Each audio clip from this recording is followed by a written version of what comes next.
हमारे चैनल को सब्सक्राइब करें और बेल आइकन दबाएं। सर, हाँ। ये वासु ने कहा था कि जानवी को मिस्ट्रीज और ये पजल सॉल्व करने का बहुत शौक था। तो मरने से पहले जो इशारा कर रही थी, कहीं इस पजल की तरफ इशारा तो नहीं कर रही थी? सिंपल मैथ है सर। ये बाइनरी और डेसिमल नंबर्स का कॉम्बिनेशन है सर। अच्छा, अरे यार, वो श्रेया को स्कूल में पढ़ाते थे ना भाई, थोड़ा बहुत मैंने भी सीख लिया।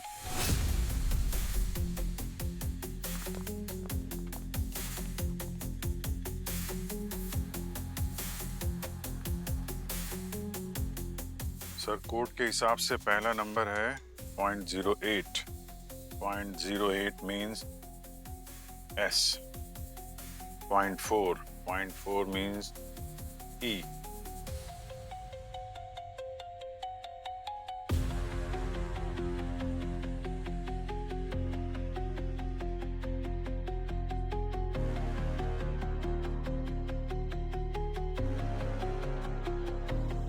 सीक्रेट एजेंट माई वेब नेट। सीक्रेट एजेंट माई वेब नेट, क्या हो सकता है ये? सर, ये कोई ईमेल आईडी जैसा लग रहा है। Mail ID, secret agent @of myweb.net। Abhishek, क्या और कुछ बचा है ना? हाँ सर, ये कुछ नंबर माइनस में है। ये जो सीक्रेट एजेंट माई वेब नेट लिखा है, इनको जरा मैं सेट करता हूँ माइनस में। 1 2 3 4 5 6 7 8 लेटर मिलता है T। T -14। 1 2 3 4 5 6 7 8 9 10 11 12 13 14। 14 माइनस करता हूँ तो R मिलता है। T R -1 -12 -18 E A T। Treat. Treat, TREAT, treat. कहीं ये इस मेल आईडी का पासवर्ड तो नहीं? Secret agent @of myweb.net, password TREAT। Sir, इसमें तो काफी सारे फोटोज और वीडियोस हैं। ये देखिए सर, पहला वीडियो।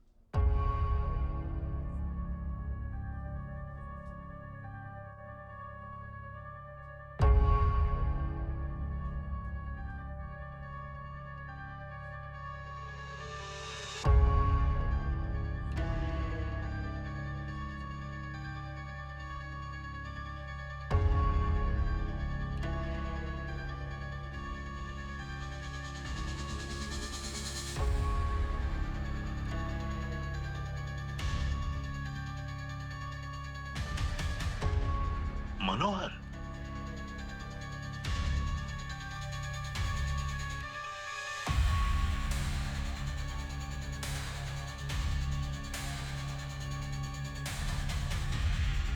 ये डॉक्टर हेमंत हैं, इस हॉस्पिटल के सबसे सीनियर डॉक्टर।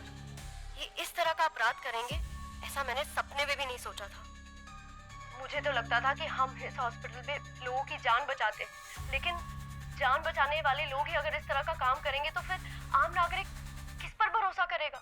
मरे हुए लोगों के ऑर्गन्स निकालकर बेचा जा रहा है, उसका धंधा चल रहा है यहाँ पे। मतलब जिस केस को हम इस सीरियल किलर का 12वां खून समझ रहे थे, ये कुछ अलग ही निकला है। एक ऐसा सच जो हम कभी सपने में भी सोच नहीं सकते थे। Yes sir. जानवी को डॉक्टर हेमंत और मनोहर के अपराध के बारे में पता चल गया था। वो उनके खिलाफ सबूत इकट्ठा कर रही थी। वो भी सर उसी कैमरे से जिससे ये अनुराग डॉक्यूमेंट्री फिल्म शूट कर रहा था। सर अभी अभी पता क्या है, डॉक्टर हेमंत की तो मौत हो चुकी है 2 साल पहले, हार्ट अटैक से। माय गॉड, डॉक्टर हेमंत मर चुका है। मतलब 2 मुजरिमों में से एक मर चुका है, बचा मनोहर। तो इसका मतलब है मनोहर ही ये सब कांड कर रहा है। मनोहर।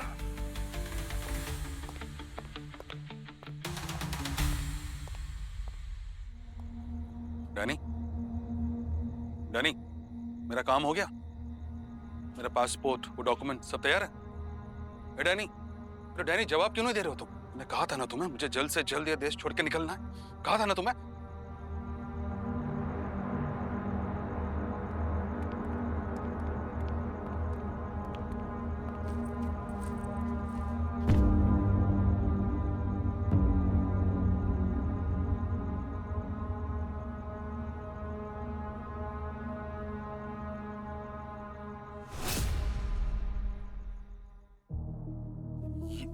ये कहाँ का पासपोर्ट है?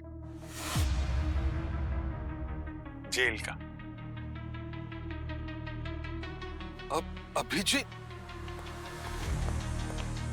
सॉरी, इस रूट के सभी रास्ते बंद हैं। हमें पता था तुम देश छोड़ के भागने की तैयारी में हो, इसीलिए हमने नकली पासपोर्ट बनाने वालों के पीछे खबरी लगा दी है। डैनी ने बना दिया था तुम्हारा पासपोर्ट और हमारे पास पहुंचा दिया। जब कोई आम आदमी जुर्म करता है तो गुनहगार कहते हैं, पर अगर एक कानून का रक्षक ही भक्षक बन जाए तो क्या बुलाना चाहिए उसे? मुझसे गलती हुई है, आप जो सजा देना चाहे दे सकते हैं।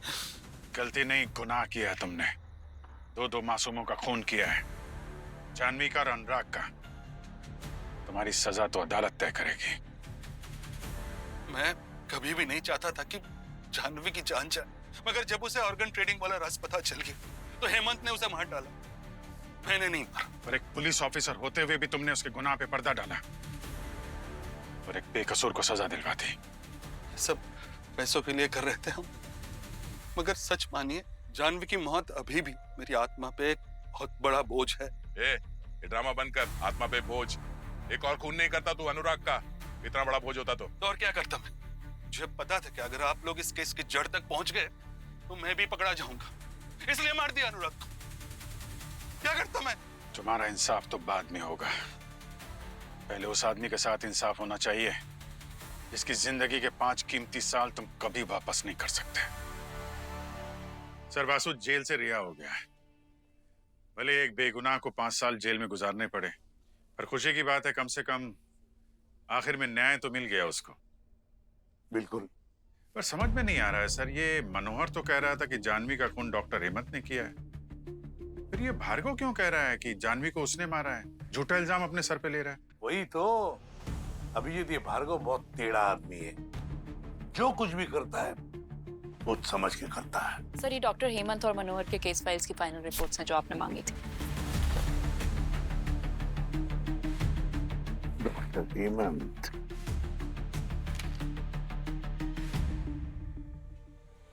My God! क्या हुआ सर? क्या है इस फाइल में? दया, डॉक्टर हेमंत की पत्नी कौन है पता है? कौन? वासु को उम्र कैद देने वाली जज कल्पना। ये अदालत मिस्टर वासु को उम्र कैद की सजा सुनाती है। जज कल्पना? हाँ, हो सकता है सर ये इंस्पेक्टर मनोहर और डॉक्टर हेमंत के साथ जज कल्पना भी ऑर्गन रैकेट में शामिल थी। हो सकता है अभिजीत। My God! जिन 11 लड़कियों को मारा है ना, सबका सन साइन अलग अलग है। सिर्फ एक कैप्रिकॉर्न साइन की लड़की को इसने नहीं मारा है। तो ये था भार्गव का प्लान। पर सर, भार्गव और जज कल्पना क्या लेना देना इनका?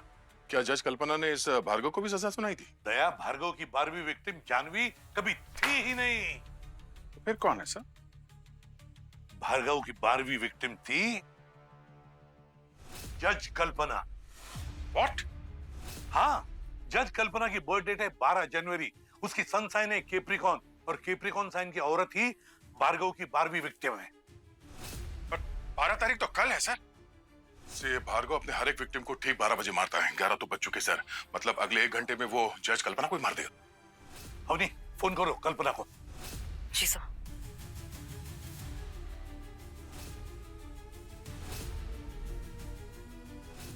My God! सर, कल्पना का फोन तो स्विच ऑफ आ रहा है। My God!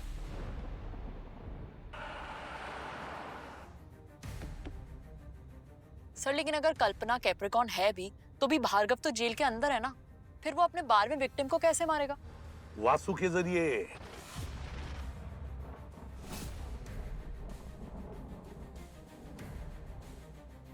उसे पता था कि अगर सीआईडी तहकीकात करेगी तो ये वासु निर्दोष है वो पता चल ही जाएगा। सिर्फ आधा घंटा बचा है और जज कल्पना अभी भी फोन नहीं उठा रही। बस कुछ ही पल रह गए कल्पना जी 12 बजने में। आपका जन्मदिन आपके लिए बहुत यादगार रहेगा। क्या हुआ जज साहिबा, कहीं आपकी कोई आखिरी ख्वाहिश तो नहीं? प्लीज मुझे माफ कर दो। मैं जानती हूँ कि मैंने तुम्हारे साथ नाइंसाफी की है। मैंने बहुत गलत किया। ना ना ना कल्पना जी, आपने गलती नहीं की। आपने नाइंसाफी की है मेरे साथ, वो भी इंसाफ की अदालत में। वैसे आपको पता है आपका जन्मदिन बड़ा ही शुभ दिन है। आपके इस जन्मदिन पर सिर्फ मेरा बदला पूरा होगा, बल्कि मेरे उस खास दोस्त का मकसद भी पूरा होगा। खास दोस्त? सबसे खतरनाक राशि है कैप्रिकॉर्न, मकर राशि। अरे ये न्याय अन्याय कुछ भी नहीं देखती। इन्हें लोगों को तड़पाने में बहुत मजा आता है। मेरी माँ मकर राशि की थी। थैंक गॉड मेरी जिंदगी में कोई मकर राशि वाली नहीं है ना? वो जज कल्पना, अरे उसी की वजह से तो तुम यहाँ हो और तुम्हारी जिंदगी अंधकार में। क्या आपको सच में लगता है उस कल्पना ने मुझे जानबूझकर फंसाया? अरे और नहीं तो क्या। वो बच्चा भी कोई जज होता ना तो वो भी जान लेता कि तुमने जाह्नवी को नहीं मारा है। लेकिन ये कल्पना, ये शायद किसी मुजरिम को बचाने की कोशिश कर रही है, या फिर क्या पता ये खुद ही मुजरिम हो, इसी ने जाह्नवी को मारा हो। हम दोनों ने ना मिलकर एक प्लान बनाया था और उस प्लान के मुताबिक दुनिया वालों की नजरों में तो मैं बेकसूर हो जाऊंगा और मेरे उस खास दोस्त को मोक्ष मिल जाएगा। कल्पना जी, अब आप ही की मौत हम दोनों को मोक्ष और न्याय के मंजिल तक पहुंचाएगी। आज जाह्नवी भी ये जानकर बहुत खुश होगी कि उसके मुजरिमों को सजा मिलने वाली है, और वो भी मेरे हाथ से। Happy birthday to you Kalpana ji. Happy birthday to you. Happy birthday to you. Vasu नहीं, नहीं! कितने बज गए? ए, सो जा, अभी फांसी लगने को बहुत टाइम है। ये हवलदार, सीधा टाइम बता देना, मैं तो ऊपर जाने के बाद ना बुरी आत्मा बन के तुम्हें ही सताऊंगा।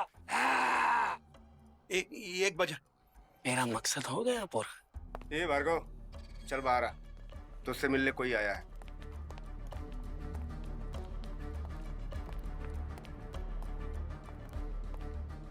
एसीपी साहब, अगर कोई प्यासा 15 साल के बाद उसे पानी मिलता है तो उसे कितना सुकून मिले, उसी तरह 12 अलग अलग सनसाइन की औरतों को मारने का मेरा सपना आज पूरा हो ही गया। तो अब आप ये जानना चाहते होंगे कि ये सब मैंने कैसे किया। कहानी शुरू होती है उस दिन जिस दिन मुझे जेल से हॉस्पिटल लेके गए थे रेगुलर चेकअप के लिए, और वहाँ हॉस्पिटल में मुझे वासु दिखा।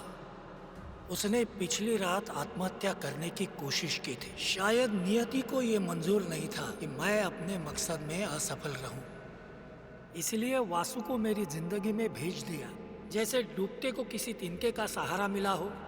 फिर मेरी नजर पड़ी मशहूर जज कल्पना पे। वो वासु के बेड के पास जेलर से कुछ बात कर रही थी। मेरा दिमाग ठनका। मैंने सोचा इतनी बड़ी जज यहाँ क्यों आई है इस कैदी के लिए। तभी अचानक कल्पना का फोन बजा और बैग से फोन निकालते वक्त उसका आईडी कार्ड जमीन पर गिर गया और मेरी नजर उसके जन्मदिन के तारीख पर पड़ी, 12 जनवरी 1969, यानी कैप्रिकॉर्न।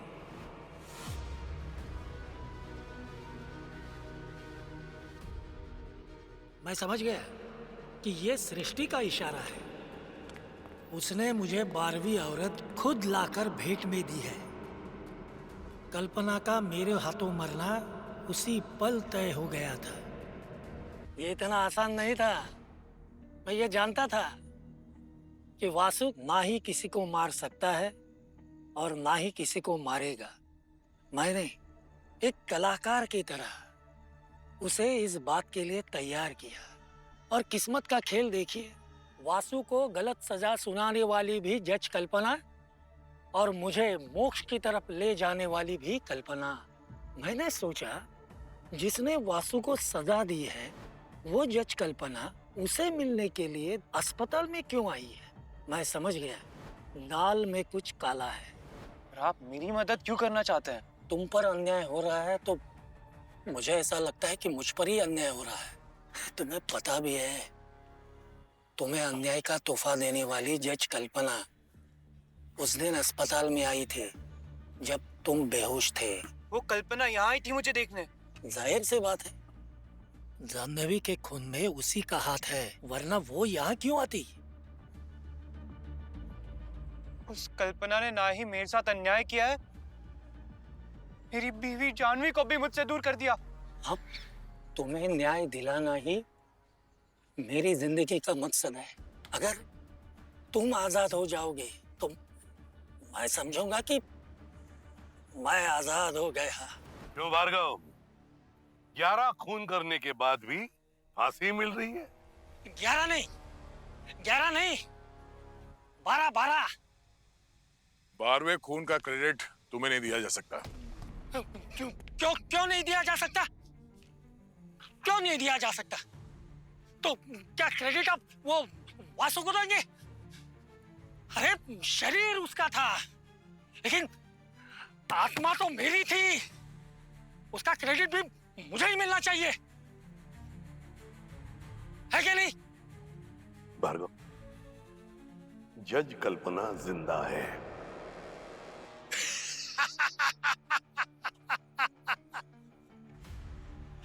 आप वही खेल मेरे साथ खेल रहे हो जो कभी मैंने आपके साथ खेला था। मजाक कर रहे हो आप? ये हो ही नहीं सकता। Avani,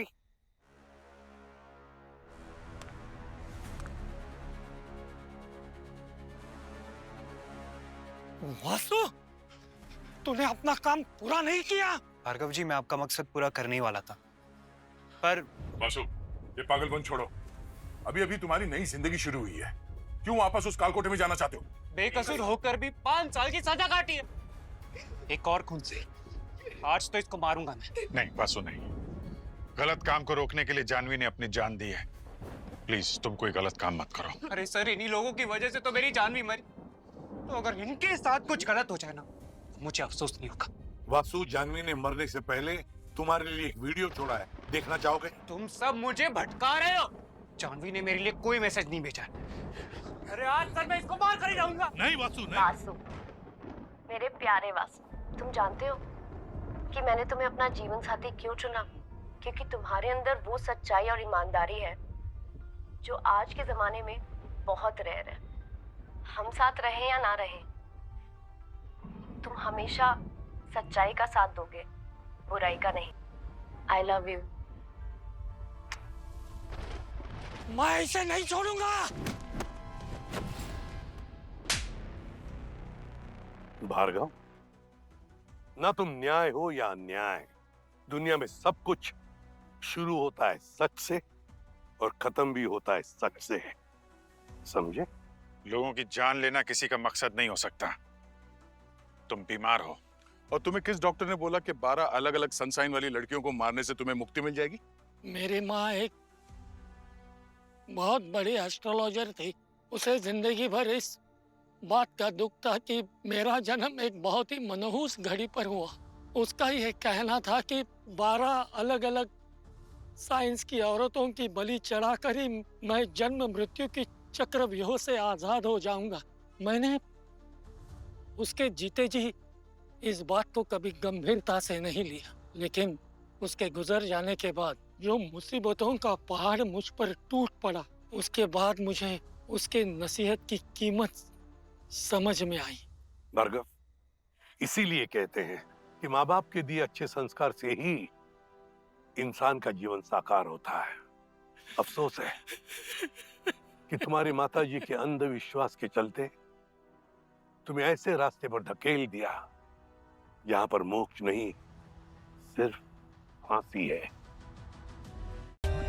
For more updates, subscribe to our channel, click the show links and enjoy watching the videos.